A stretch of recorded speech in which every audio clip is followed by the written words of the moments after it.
Okay, so a little while ago, Marxian economist and computer scientist Paul Cockshott made this video titled Why the Labor Theory of Value is Right. The video in pretty simple terms explained the labor theory of value, went over and debunked some of the most common attacks against it, such as the subjective theory of value and the transformation problem, and then provided a plethora of empirical evidence supporting the labor theory of value in order to explain why it's correct. I thought it was a pretty good video, I gave it thumbs up and everything, but a little while ago I saw in my suggestion a rebuttal to that video from my least favorite furry and cap YouTuber, Esoteric Entity. So I watched it and it was really bad, and this video is responding to that video. Okay, so this video from Esoteric Entity is very long and there is a lot of filler which has nothing to do with the labor theory of value, which defending the labor theory of value is the purpose of this video. I mean, seriously, there's points in this video where Esoteric Entity drones on about the economic calculation problem. He drones on about the incentive problem. He'll bring up like the same one argument like over 5 times. I counted at least like 3 arguments that he brought up over like 5 times. And there's literally points where he just stops the video while Paul Cockshott is talking to be like, no, you're stupid and wrong. And like he'll just say that without like presenting any arguments. So I'm not going to go through the whole video for that reason. So I have extracted, and because he restates points a lot, I have extracted every argument he made against the labor theory of value specifically and cut it down to one example of him bringing up that argument to save everybody's time so you don't have to listen to this guy's incoherent ramblings for too long. So here we go. This is going to be every time in which Esoteric Entity made a point actually pertaining to the labor theory of value. There's going to be every argument he made played once, and I'm just going to go over it point by point. Okay, this is the start of a lecture that I'm going to give in Brussels. You might want to change a few things. First of all, I hope to God this isn't the microphone you were planning on using in your lectures, because I had to turn the audio on this all the way up and I can still barely make out what you're saying. Secondly, the labor theory of value is not correct and there is no science or evidence to support it. It has been thoroughly debunked and is proven to be a complete absurdity in every aspect for 150 years. So there we have our first claim. There is no empirical evidence or science to support the labor theory of value. Of course, this is not true. Paul Cockshott, along with other economists such as Cottrell and Michaelson, have published several papers proving a correlation between labor input and market prices, confirming the core assumption of the labor theory of value, as have countless other reputable sources. Paul Cockshott even presents some of this data in the video Esoteric Entity is responding to, which Esoteric Entity simply hand-waves away without actually addressing. Studies examining the labor theory of value began to arise in the 80s and even initially showed very positive results. Some of the most notable included Shaikh's paper in 1984, Petrovic's paper in 1987, and Ochoa's paper in 1989, all of which examined the correlation between labor and prices with input-output charts for different times and economies and so on, all of which offered results which strongly vindicated the labor theory of value. Similarly, Zachariah in 2004 examined the correlation between labor output and price in Sweden. What he found is that the two are closely correlated, validating the assumptions of the labor theory of value. A study by the same author, Zachariah, in 2006, examining the same question more broadly, attempted to investigate the empirical strength of the labor theory of value through looking at the correlation between labor value and slash cost of production and market value by examining statistics from 18 countries. The study concludes that, quote, the results are broadly consistent. Labor values and production prices of industry outputs are highly correlated with its market price. Another study released in the Cambridge Journal of Economics conducted by Tsoulfidis and Maniatis in 2002, I probably completely butchered those names, but whatever, found that labor is a consistently extremely good predictor of market prices. Another study conducted by Cockshott, Cottrell, and Michaelson in 1995 analyzed UK economic data over an extended historical time span using quantitative and empirical techniques to test key Marxian theses. They concluded that the empirical data they collected confirmed the basic theories encompassed by Marxian economics and the labor theory of value. Another study published in the Cambridge Journal of Economics, that being Frolich's paper in 2013, found that the labor theory of value yields, quote, very good results in explaining the market value of commodities. Another paper by Cockshott alongside with Cottrell in 1997 overviewing the scientific literature and giving a summary of the status of the labor theory of value as a scientific theory concluded that it is a valid theory and is consistent with the available data. An additional paper by Cockshott, Cottrell, and Michaelson in 1993 examined the empirical validity of the labor theory of value by looking at input-output tables as well as other computer-readable British economic statistics and finds that the labor theory of value is empirically validated through a variety of different methodologies. Moreover, a study published by the European Central Bank in 2019 confirmed that there is a correlation between labor cost and price inflation in four major economies, that being the economies of Germany, France, Italy, and Spain. Another paper released by Baeza in 1994 applied alternative methodology examining employment and value added to measure the correlation between labor and price, and found similarly strong results vindicating the labor theory of value. So what we can see is that the labor theory of value can be empirically observed and factually vindicated through a variety of different methodologies by a variety of different papers in a variety of different economies in a variety of different time periods. The data regarding the validity of the labor theory of value is incredibly consistently positive. Esoteric entities claim that there is no scientific evidence backing the labor theory of value is simply factually incorrect. One of the things that Engels emphasizes is that socialism can only succeed politically and economically if it's based on some sound scientific theory. And it has been proven through both application and examination of its core theory that it has no basis in reality. I mean, for fuck's sake, Marx's thesis on worker alienation debunks the labor theory of value, because if people cannot see themselves in the objects that they create, then they're not putting value into their labor at all by Marx's own standard. Marx himself debunked Marxist economics. And by the way, things which are scientific don't actively contradict themselves. Okay, so now Esoteric Entity claims that the labor theory of value has been shown to be incorrect through application and examination. However, Esoteric Entity does not give us a single citation or source for this claim, and therefore we have no reason to lend it any credence. In fact, it seems to me like Esoteric Entity is simply ignoring all of the available scientific literature regarding the empirical strength of the labor theory of value. I seriously don't know where Esoteric Entity is deriving this claim from. I mean, studies from Paul Cockshott himself, along with his peers and along with a variety of other reputable sources such as the Cambridge Journal of Economics and the European Central Bank, have vindicated the assumptions of the labor theory of value across a wide span of different economies and different time spans with different data points and methodologies.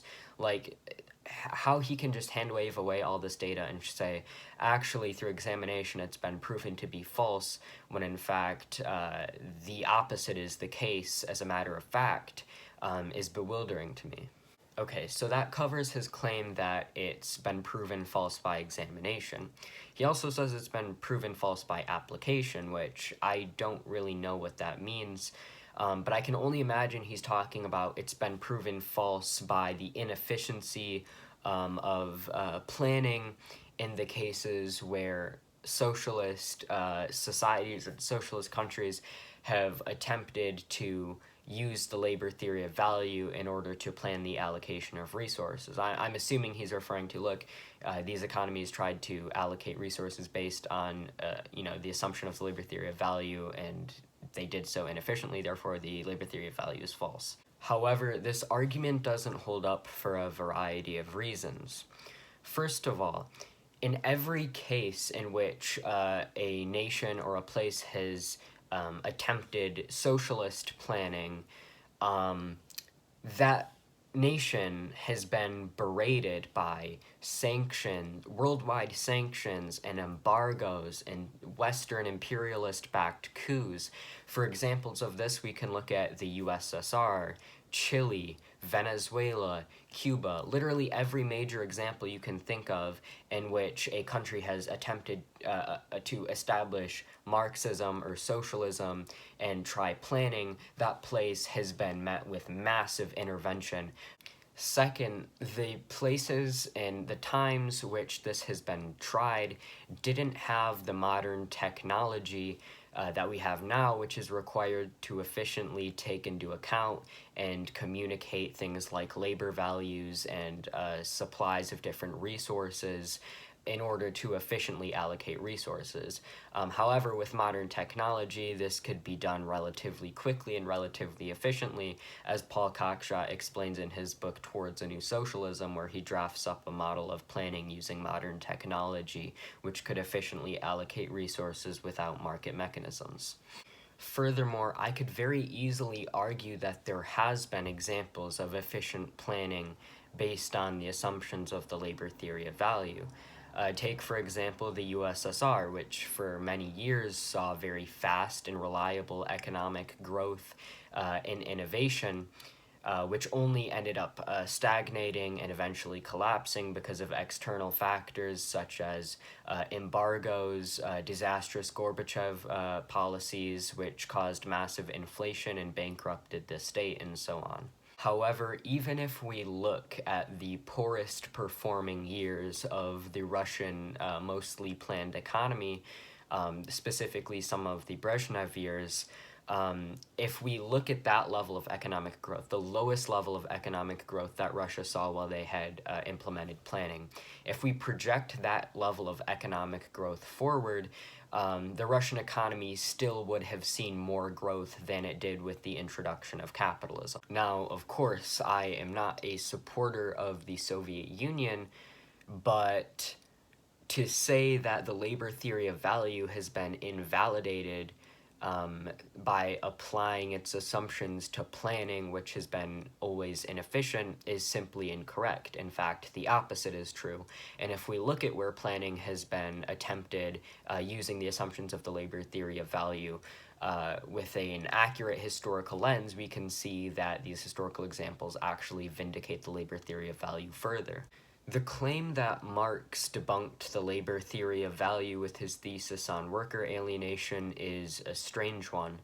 Marx never claimed that work had to be unalienated in order to produce value. Value, by Marx's definition, is simply the amount of socially necessary labor time congealed within a commodity. Never once did he say that this socially necessary labor time couldn't be alienated. In fact, Marx's analysis of capitalism begins at the analysis of value and the values in commodities which are created by alienated labor. So this attack against Marx and his claiming that there's a contradiction is just based on a complete, very basic misunderstanding of Marxist theory and a very weird straw man. I mean, Esoteric Entity is literally basing this entire argument off of a premise of Marx saying or believing something that Marx literally never once said or implied. On this basis, he wanted to show the limitations of reforms that didn't change the fundamental structure of the society. I just want to point out that even if the labor theory of value was correct, and there was a surplus of value being created by commodities sold, which was then being used by producers as profit, this would still not be exploitation, because to call it so implies that you're inherently entitled to profit produced using property which was created by someone else who worked to get the property to create the commodities. It becomes even more absurd when you actually examine how Marxists argue that it's exploitation, because they claim that profit is theft, as if workers are somehow coerced out of their money on top of being entitled to someone else's property. Okay, so now Esoteric Entity is claiming that even if the labor theory of value and even if surplus value are correct, which they are, and both are empirically validated, it's still not exploitation, and it's still not wrong, because the worker is using the capitalist's private property, and therefore the money does not belong in an unwarranted manner in the hands of the capitalist, or the value rather. This is a really funny claim for a variety of reasons. Firstly, even if this is the case, the capitalist has either obtained this private property through inheritance, exploitation on a smaller scale, or he worked for it. If the case is one of the first two, then the capitalist has still done less work than his workers and gained more from it. And even if the capitalist did obtain their private property through working hard, this still does not make the case for capitalism. Because for one, that means that capitalist had to allow themselves to be exploited in order to obtain those means of production in the first place.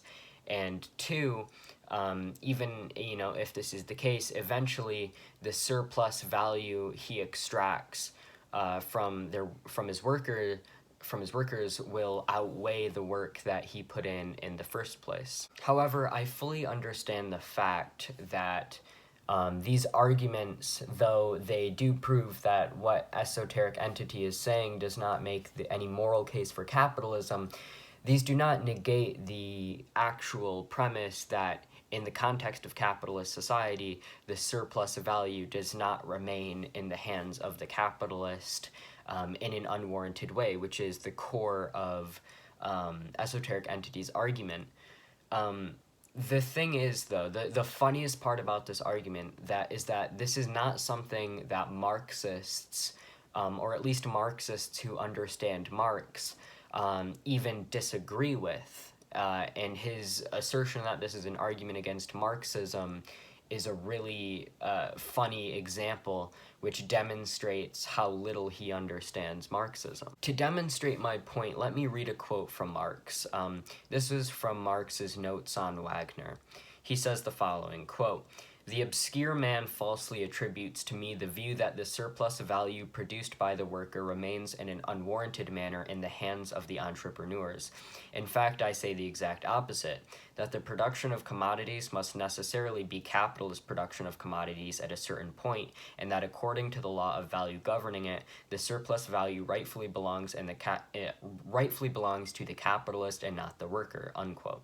So clearly, Marx did not think that the surplus value produced by the worker belongs to the worker and that it's wrong for the capitalist to extract that, which is the core position which Esoteric Entity is attacking with these arguments. Marx believed the opposite. Marx believed that according to the law of value, the surplus value rightfully belongs to the capitalist.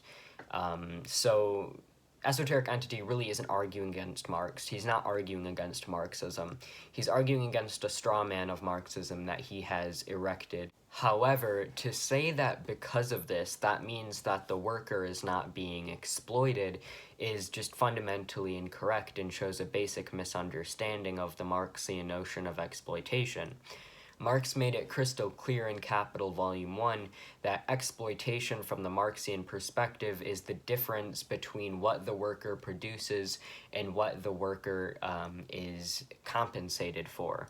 So, and this exists, this mechanism, the extraction of surplus value, which constitutes exploitation and is definitionally exploitation to Marxists, exists regardless of whether the capitalist obtaining the surplus value of the worker is unwarranted according to the law of value, or whether or not the worker is using the capitalist's means of production or whatever. Also, esoteric entity claims that profit isn't theft because workers aren't coerced.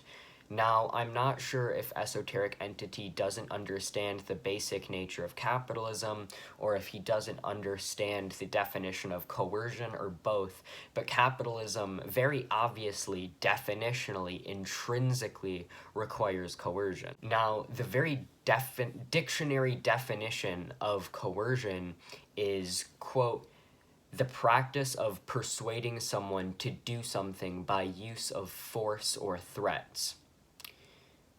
The threat of starvation is inherent to capitalism because it is the threat of starvation that causes people to participate in wage labor. People participate in wage labor and they go to work so they can put food on the table, so they cannot die of starvation. So yes, it is the threat of something bad happening that forces the proletariat to participate in capitalism. So yes, capitalism by its very nature is definitionally coercive, and the mechanism which produces profit is by its nature coercive. What does it say then? At its simplest, it says that the average price of a good will be proportional to the average labour used to make it. And if you look at a whole industry, the value added in an industry will be roughly proportional to the labour that the industry uses. Price quantities, therefore, are seen as the indirect representation of underlying quantities of human time. And I can think of 5 objections to that right off the top of my head. Okay, so I guess now I have to go through all of these 6 objections which esoteric entity has come up with off the top of his head and briefly flashed on the screen, supposedly debunking the labor theory of value. Great. So the first objection, why can some commodities gain value as they grow older? A good example of this would be wine. To say that this contradicts the labor theory of value is simply a conflation of exchange value and intrinsic value. Marx does not say that exchange value is determined by labor, as the premise of this argument assumes.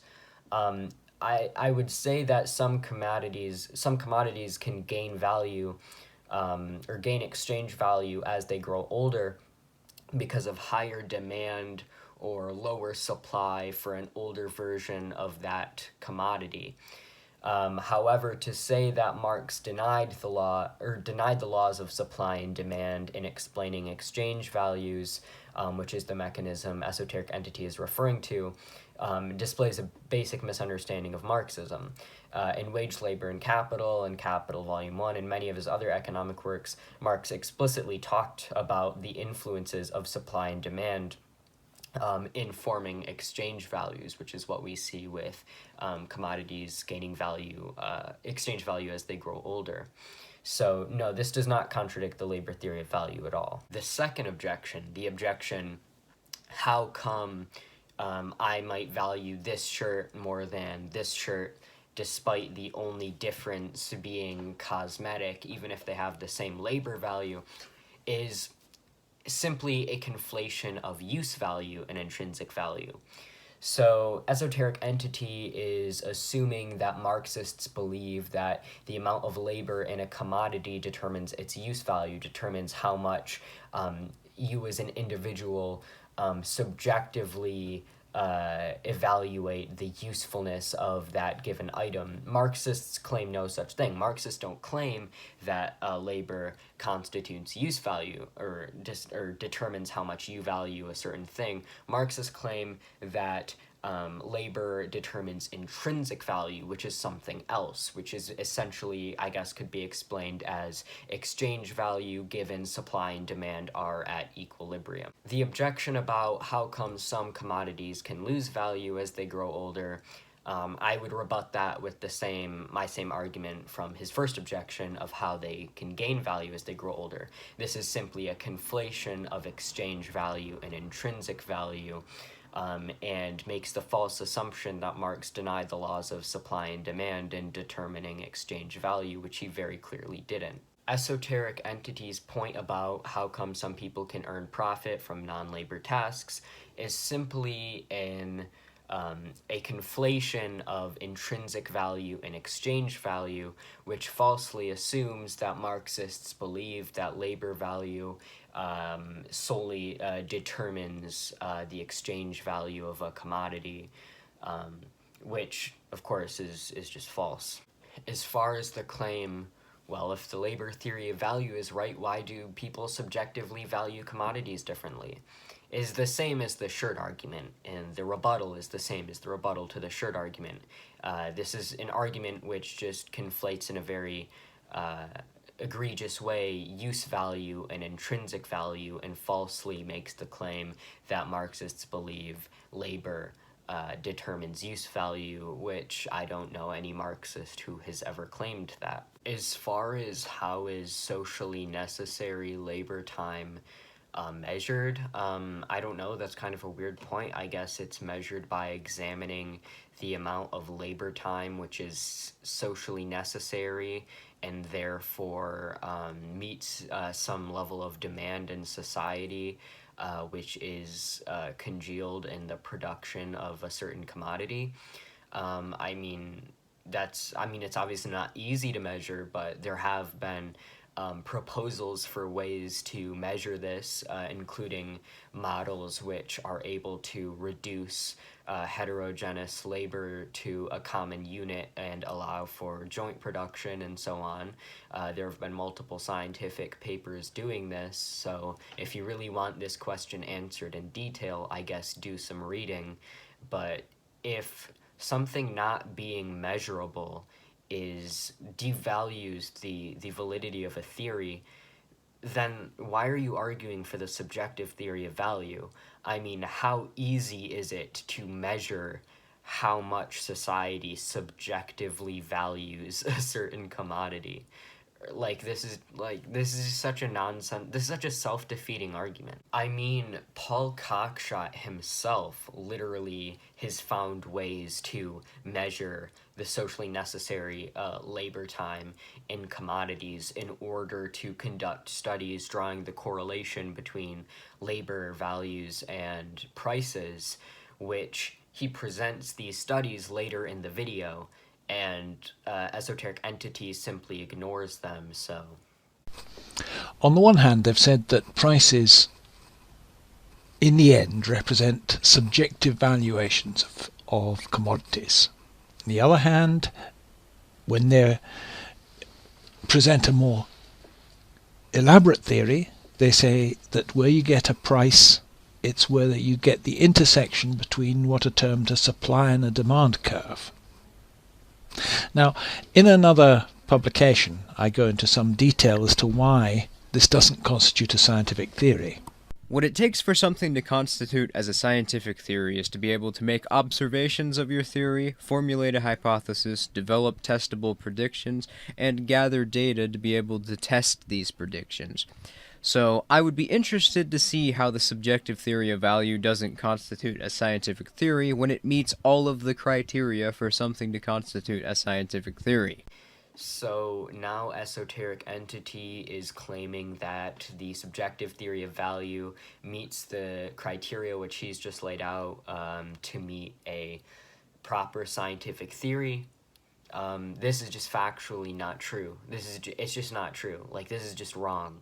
The subjective theory of value, because it multiplies entities beyond causes and provides us, the bare supply and demand ratio provides us with a ratio of data points to unobservables, which doesn't constitute theory which can be tested and falsified, the subjective theory of value, by the criteria esoteric entity has just laid out, does not constitute a scientific theory, because it cannot be tested and because it cannot be falsified because of the ratio of data points to unobservables, because it doesn't have enough constants to define it, to define any curvature and so on.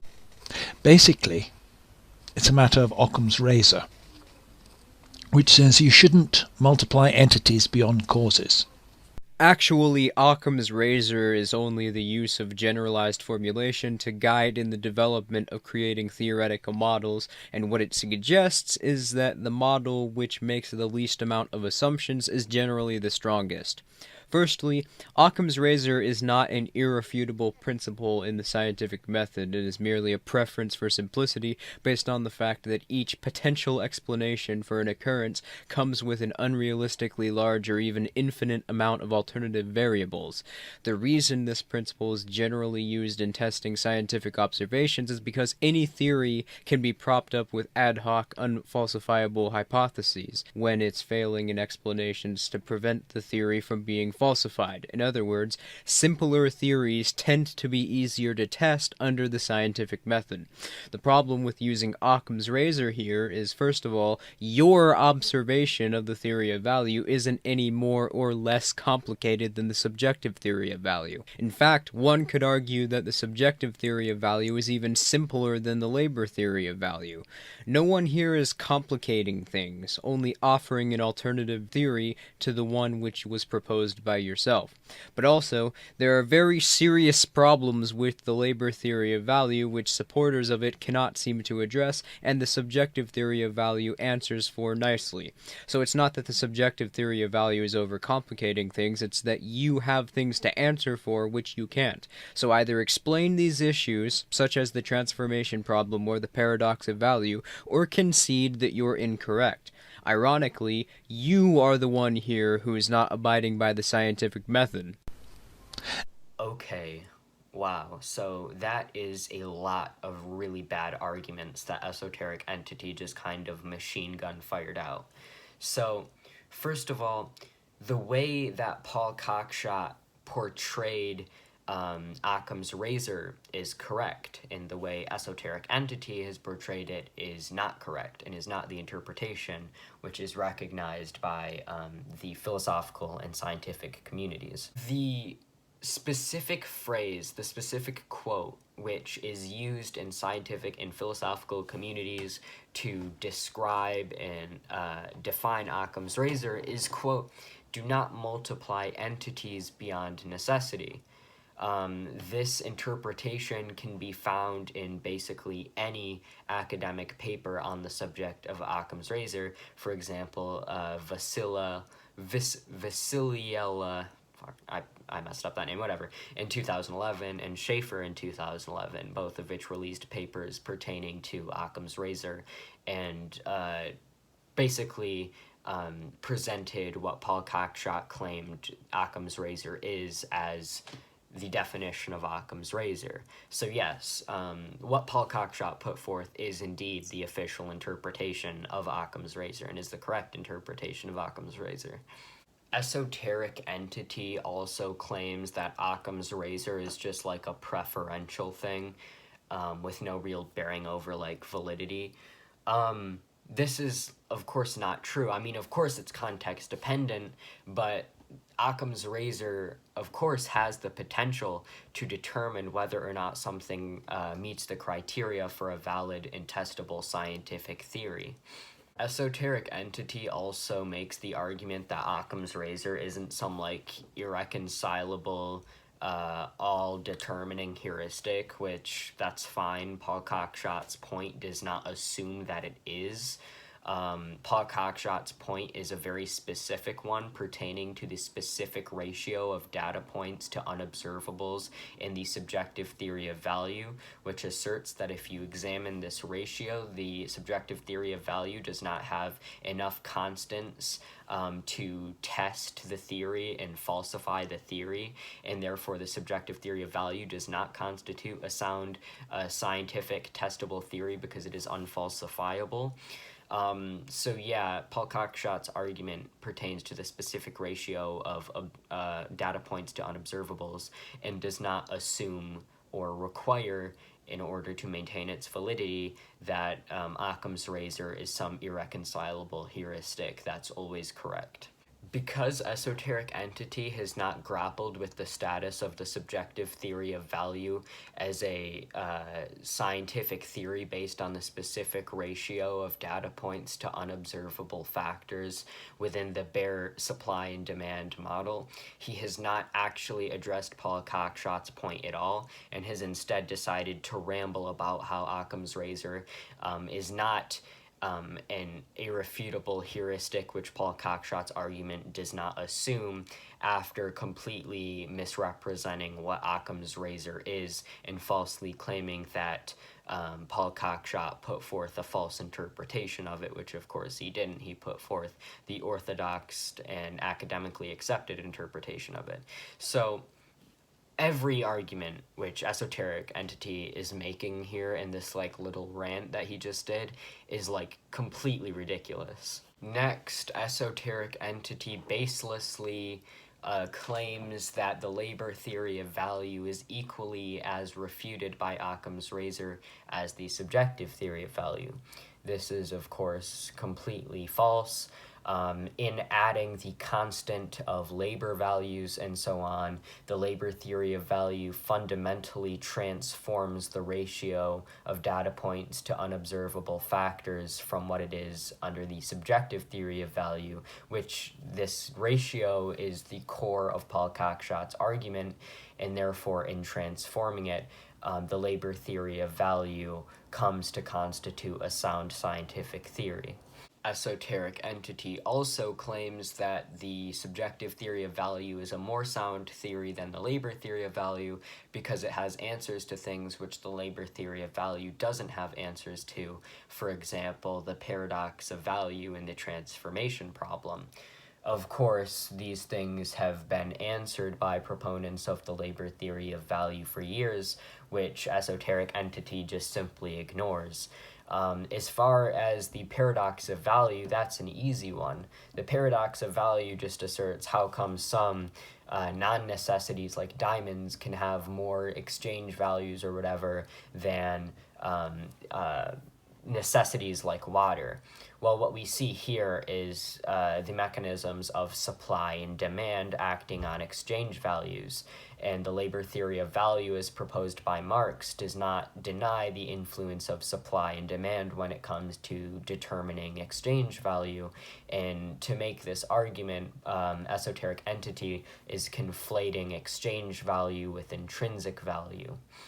As far as the transformation problem, in short, the transformation problem fails because it relies on plugging output prices back into the inputs of the same production period, which is wholly illogical from the Marxian perspective. The transformation problem also falsely assumes two incorrect premises which don't hold up under Marxian analysis. First, it assumes simultaneism, which falls flat as the correct interpretation of the labor theory of value is temporal. Second, the transformation problem assumes physicalism, which doesn't hold up when you examine how non-tangible things such as supply affect the value of commodities.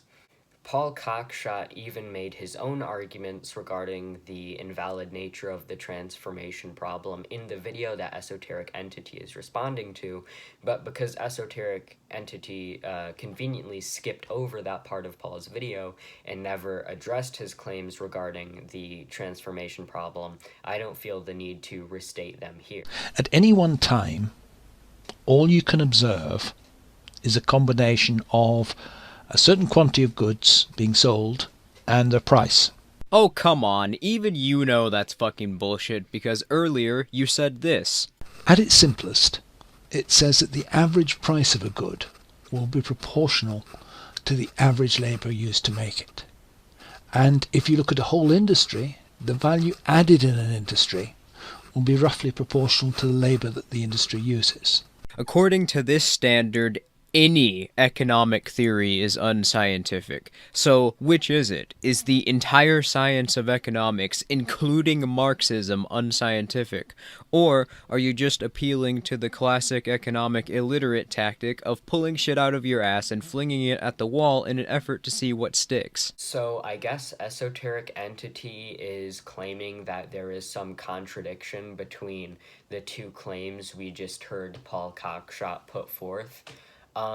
There is no contradiction, simply because Paul Cockshott explains the former quote from the standpoint of the subjective theory of value, and explains how, from that perspective, data points are limited to quantities of goods and prices, and in the latter, he's talking about the core assertions of the labor theory of value. The claim that there is a contradiction between these two quotes ignores the very obvious fact that he's talking in these two different quotes about the implications of two different theories. And again, the labor theory of value is not unscientific by the criteria which Paul Cockshott uses to critique the scientific status of the subjective theory of value, because the labor theory of value implies a fundamentally different ratio of data points to unobservables. If you're going to explain that in terms of two curves... Wait a minute. Oh my god. He is actually trying to argue that the supply and demand model doesn't exist. There is literally not a single school of economics, including Marxist, which rejects the existence of the supply and demand model. There are only differing explanations for how it works and what influences it. And the reason for this being the case is because they have been proven beyond a reasonable doubt to be correct. That is how producers know how many products to create and to put out on the market. No, Paul Cockshott is not denying the influence of supply and demand. Paul Cockshott is simply explaining how only taking into account supply and demand is ignorant of the mean, which is represented by labor value, which supply and demand cause exchange values to oscillate around. I know for a fact that this is Paul Cockshott's position from my personal conversations with Paul Cockshott, as well as my readings of his various works and studies on the labor theory of value and so on. Paul Cockshott's take is the orthodox Marxian take, the take that, yes, supply and demand influence exchange values, nobody can deny that. However, the mean of an exchange value, which occurs and which is met when supply and demand are at equilibrium, is represented by intrinsic value, what we call intrinsic value, which is determined by the amount of socially necessary labor time put into a given commodity. At this point, Esoteric Entity is either vastly misunderstanding what Paul Cockshott is saying or deliberately strawmanning him because he has no real argument. A straight line requires at least two constants to define it. If it's not a straight line but has some degree of curvature, you'll require 3, 4, many constants to define it. The curves represent either shifts in supply or demand, which indicate either an increase or decrease of the supply or demand in the market. Good lord, this isn't even entry level. This is the type of shit you're taught in middle school consumer ec. The claim that curvature in the supply and demand model represents either increases or decreases in supply or demand has nothing to do with Paul Cockshott's point. Cockshott explained how when there's curvature in a model, you need more constants to define it. This is just fact. Like, I genuinely don't know what Esoteric Entity thinks Paul Cockshott is saying here. The fact that curvature in the supply and demand model represents either increases or decreases in either supply and or demand does not negate the fact that when you have curvature in any model, you still need more constants to define this curvature which represents increases or decreases in supply and demand. Like, there has to be some massive miscommunication here. Like, I don't think Esoteric Entity understands Paul Cockshott's point, because, like, what he said has literally nothing to do with it. You need information on the money value of the output of lots of industries, and you need information on the labour content of the outputs of these industries. If the money value is closely correlated with the labour content, then the predictions of the labour theory of value have been confirmed. If, on the other hand, they were uncorrelated, then the labour theory of value would clearly be falsified. Well, again, that's a pretty easy one. Demand is based on marginal utility, value is subjective, as I've explained earlier in greater detail, and profit is determined by how well a commodity performs on the market. Simple answer, labor has absolutely nothing to do with a commodity's value. Okay, so now Esoteric Entity is just claiming that value is subjective and labor has nothing to do with it. Okay. I mean, like, this is just false. Like, I mean, maybe if he's doing that thing where he conflates use value and intrinsic value, again, yeah, sure, use value as determined by the person using a commodity is subjective. However, the subjective theory of value, which explains how exchange values form on the basis purely of the bare supply and demand curve, and says that it's completely just the sum of subjective valuations, it's ignorant of, like, many things. Well, first of all, it's an unfalsifiable claim and doesn't constitute a sound scientific theory, as Paul Cockshott explained. And second of all, it ignores how prices are formed in the first place. Like, yes, it is true that people have to subjectively value a commodity in order to buy it, and Marx doesn't deny that. That's why I talked about demand's influence on exchange value. However, the consumer is not the only person involved in the process of the buying a produced good. The producer also has to make a profit, and he can only make a profit with reference to his cost of production. Because if you make less than your cost of production, you are not making a profit. And if you make more, then you are making a profit which is equal to however much more you can make than your cost of production. So, of course, in an economic system in which the sole motive of the people producing is profit, and you can only make profit with reference to your cost of production, of course prices which are set by producers are going to be set with reference to cost of production. Like, this is so just axiomatically, like, self-evidently true. So no, the subjective theory of value does not debunk the labor theory of value. It is unfalsifiable, it is illogical, it ignores the nature of capitalist society. And it just doesn't debunk the labor theory of value. I don't know what else to say. I mean, if he's saying, like, because he says, like, value is completely subjective, well, if he's talking about use value, yeah, but to say that contradicts the labor theory of value is based on a straw man of the labor theory of value and a conflation of intrinsic value and use value. How do you get this information? Well, you couldn't have done it 100 years ago. But you can do it nowadays, since all countries publish what are called input-output tables for their economies.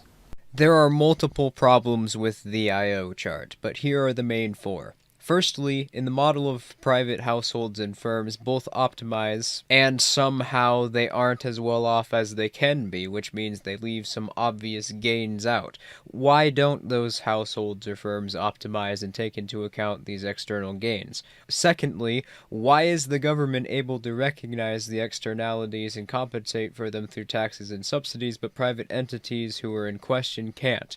Third, this model doesn't explain the different governments and their effect on the economy in terms of overall influence. And fourth, there is no clear explanation of what the government needs to know in order to affect taxes and subsidies.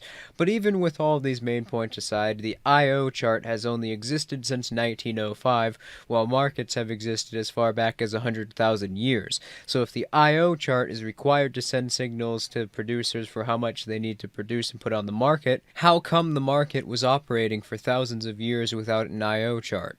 Whether or not the I.O. chart takes into account government's influence on the economy, whether or not the I.O. chart is needed to send signals to businesses, whether or not markets have been around before the I.O. chart, all of these things are completely irrelevant to whether or not you can use the I.O. chart in order to examine the correlation, or lack thereof, but there is a correlation, of course, between labor value and price. Moreover, even if Esoteric Entity were to lay out valid critiques of using the I.O. chart in order to draw this correlation, which he hasn't presented one, this still would not debunk the fact that there has been a demonstrated correlation between price and labor value using alternative methods, which don't have to do with the I.O. chart. For example, Baeza, a study by Baeza in 1994 proposes an alternative model of measuring the correlation between labor and price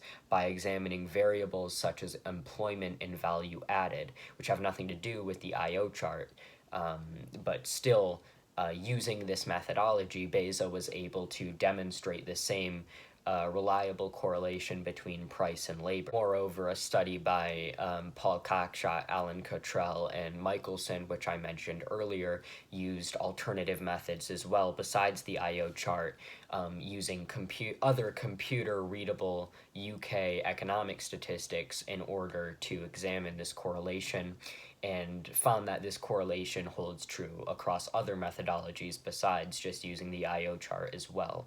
So, in short, Esoteric Entity has not negated Paul Cockshott's usage of the I.O. chart in order to draw this correlation, and even if he did, this would not negate the existence of the correlation, which has been similarly found through other methodologies. Okay, so that's pretty much it. That's every argument he made about the labor theory of value.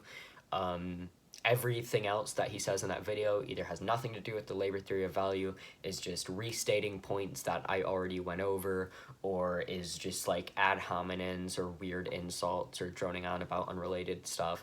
So that's all I'm going to cover. But yeah, those were pretty much his arguments. They were all really bad. He just made a lot of factually incorrect claims and blatant straw mans. Almost all of his critiques of the labor theory of value can be boiled down to him conflating different kinds of value because he never bothered to actually try to understand the basics of the Marxian theory of value. So yeah, that's pretty much it.